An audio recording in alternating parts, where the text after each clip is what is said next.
नमस्कार दोस्तों, जैसा कि आप सभी को पता है कि DSSB का फॉर्म निकल चुका है और मैंने इसमें वीडियो बनाई है कि आपको फॉर्म कैसे भरना है। तो अर्चना एकेडमी चैनल में आपका स्वागत है।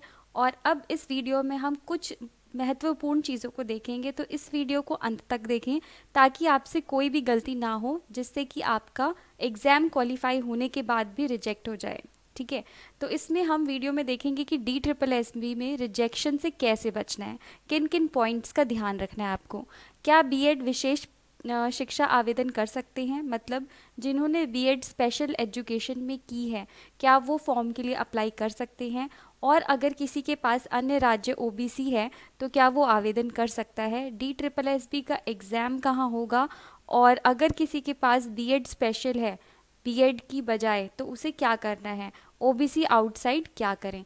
तो ऐसे कई सारे और भी प्रश्न हैं जो इस वीडियो में हम एक एक करके देखेंगे और जानेंगे कि उनसे हमें कैसे बचना है। तो चलिए वीडियो को स्टार्ट करते हैं। तो इससे पहले अगर आपने मेरे चैनल को सब्सक्राइब नहीं किया है तो प्लीज़ मेरे चैनल को सब्सक्राइब कीजिए और बेल आइकन को प्रेस कीजिए ताकि मेरे चैनल का सबसे पहले नोटिफिकेशन आपको मिले और आपको बाकी की इन्फॉर्मेशंस भी साथ के साथ पता चलती जाए। आप मेरे चैनल की प्लेलिस्ट को भी चेक करिए, उसमें आपको DSSB के लास्ट ईयर के क्वेश्चंस और सॉल्यूशंस मिलेंगे, साथ ही स्ट्रैटेजी भी मिलेगी क्योंकि मैंने उसमें चैप्टर्स भी बताई हैं। तो सबसे पहले हमें ये देखना है कि DSSB का एग्ज़ाम कहाँ होगा। तो जो DSSB है वो दिल्ली सब ऑर्डिनेट सिलेक्शन बोर्ड है, तो इसका जो एग्ज़ाम है वो भी दिल्ली में ही होगा। तो आपको दिल्ली का ही सेंटर मिलेगा पेपर देने के लिए। तो अगर आप किसी और स्टेट के हैं या कहीं और दूर स्टेट से भर रहे हैं तो आप अभी से ही प्रिपेयर हो जाइए कि आपको दिल्ली आना पड़ेगा एग्ज़ाम देने के लिए। और एग्ज़ाम जो है वो ऑनलाइन होगा, एग्ज़ाम ऑफलाइन नहीं होगा, एग्ज़ाम ऑनलाइन होगा। आगे बढ़ते हैं, रिजेक्शन से कैसे बचना है। तो रिजेक्शन के हम रिजेक्शन से बचने की चीज़ों को हम पॉइंट वाइज देखेंगे। तो पहला पॉइंट है कि CTET after cut off date. मान लीजिए कि फॉर्म निकला है और हम अप्लाई कर दे रहे हैं, सीटेट का जो रिज़ल्ट है वो अभी आया नहीं है और अनुमान लगा के चल रहे हैं हम कि हमारा सीटेट क्लियर हो जाएगा। ओके, तो या फिर हमारे पास सीटेट नहीं है फिर भी हम अप्लाई कर रहे हैं उसमें एक रैंडम डेट डाल के, तो उस केस में आपका रिजेक्शन हो जाएगा। यहाँ पे मैंने एग्जाम्पल लिया है कि DSSB की कट ऑफ, तो मतलब यहाँ पे कट ऑफ डेट किसकी है उसके बाद अगर आपका सीटेट है तो आप रिजेक्ट हो जाएंगे। क्योंकि कभी कभी क्या होता है कि मान लीजिए आज हमने एग्ज़ाम फॉर्म अप्लाई कर दिया है और जनवरी 2022 में इसका एग्ज़ाम होता है, ठीक है, और फरवरी में आपका रिज़ल्ट आता है सीटेट का। तो जनवरी 2022 में इसका एग्ज़ाम होता है, फेब में आपका रिज़ल्ट आ रहा है, तब भी आप डिसक्वालीफाइड माने जाएंगे। और क्योंकि अगर आपने इसमें लिख दिया कि आपने सीटेट कर रखा है, क्योंकि इसमें जिनका सीटेट कंप्लीट हो चुका है, मतलब जिनको सीटेट का सर्टिफिकेट मिला है वही अप्लाई करें। ओके, और जिनको सीटेट का सर्टिफिकेट नहीं मिला है वो एक अनुमान लगा के इसको अप्लाई ना करें। तो जैसे कि यहाँ पे DSSB कट ऑफ 15 जनवरी को निकली और आपको सीटेट का सर्टिफिकेट या उसका रिजल्ट 2 फरवरी के बाद मिला, मतलब कि इस फॉर्म को भरने के बाद अगर आप सीटेट कभी भी क्वालिफाई कर रहे हैं तो ये इसके लिए वैलिड नहीं माना जाएगा। तो ड्यूरिंग फॉर्म फिल, और दूसरी चीज़ ये है कि जब आप फॉर्म फिल करोगे तो वहाँ पे ऑप्शन आएगा कि सीटेट आपने किस मंथ और ईयर में किया है वो आपको फिल करना है। तो वैसे भी वो डेट ऑब्वियस है मैच नहीं होगी क्योंकि एग्जैक्ट आपको ये नहीं पता होता मंथ की कब सीटेट आगे होगा, ठीक है। तो वैसे भी आप फ्यूचर की डेट नहीं लिख सकते। तो जिन्होंने सीटेट क्लियर कर रखा है वही अप्लाई करें। सीटेट जो क्लियर करेंगे या जो सोच रहे हैं हो सकता है वो स्टूडेंट्स अप्लाई ना करें। सेकंड, बीएड स्पेशल, अगर किसी ने बीएड स्पेशल एजुकेशन में की है तो वो टीजीटी की पोस्ट के लिए, अभी जो पोस्ट आई है टीजीटी की पोस्ट के लिए, वो अप्लाई ना करें। बाकी मैंने जो लास्ट वीडियो बनाई थी उसमें मैंने ये बताया था कि टीजीटी की पोस्ट के लिए सिर्फ बीएड वाले ही अप्लाई कर सकते हैं, जिन्होंने डिप्लोमा किया है या फिर डीएलएड किया है, बीएलएड किया है, वो स्टूडेंट्स टीजीटी के लिए अप्लाई नहीं कर सकते। और उसी तरीके से पीआरटी के लिए सिर्फ वही स्टूडेंट्स अप्लाई कर सकते हैं जिन्होंने डिप्लोमा किया है, बीएलएड और डीएलएड किया है। बीएड वाले बच्चे पीआरटी के लिए अप्लाई नहीं कर सकते हैं। तो टीजीटी पोस्ट के लिए सभी स्टूडेंट्स अप्लाई कर सकते हैं जिनके पास बीएड है, बट उनकी बीएड स्पेशल एजुकेशन में नहीं होनी चाहिए। जैसे अगर किसी की बीएड इंग्लिश में है तो वो अप्लाई कर सकता है टीजीटी पोस्ट के लिए। ओके, तो टीजीटी पोस्ट के लिए सभी अप्लाई कर सकते हैं बीएड वाले, बस कौन से स्टूडेंट्स छोड़ के जिन्होंने बीएड स्पेशल एजुकेशन में की है। ओनली बीएड रिक्वायर्ड, तो टीजीटी के लिए सिर्फ बीएड की ही ज़रूरत है, जैसे अभी मैंने बताया डिप्लोमा डीएलएड वाले अप्लाई नहीं कर सकते।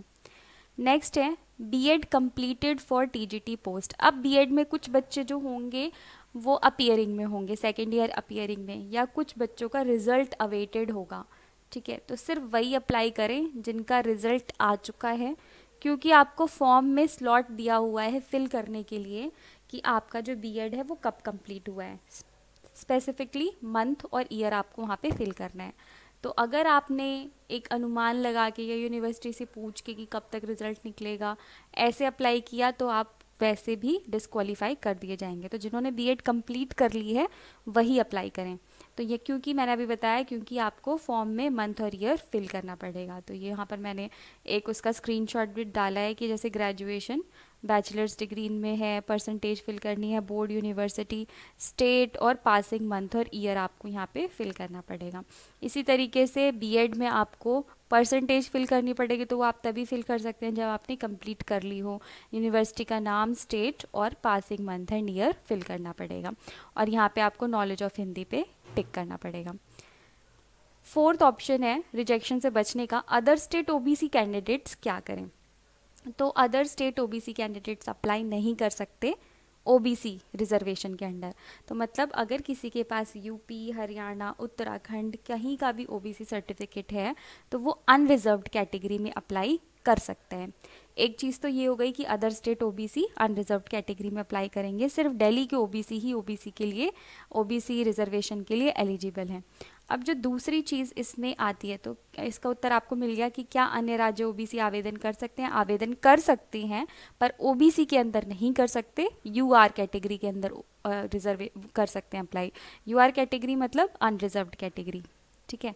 उसके बाद only Delhi OBC are eligible for reservation, जिनके पास एनसीटी ऑफ दिल्ली से बना हुआ ओबीसी का सर्टिफिकेट है वही दिल्ली ओबीसी के लिए अप्लाई कर सकते हैं, क्योंकि कोई फ़ायदा नहीं है आप रिजर्वेशन इस ले भी लो ओबीसी दूसरे स्टेट का लगा के, क्योंकि एंड में रिजेक्शन ही मिलेगा। तो इससे बेटर है कि अनरिजर्व्ड कैटेगरी में अप्लाई कर दिया जाए। फिफ्थ है सीटेट ओबीसी अदर स्टेट। अब मान लीजिए किसी का यूपी का ओबीसी है, तो पहली चीज़ तो ये क्लियर हो गई कि दिल्ली में वो अनरिजर्व्ड में अप्लाई करेगा।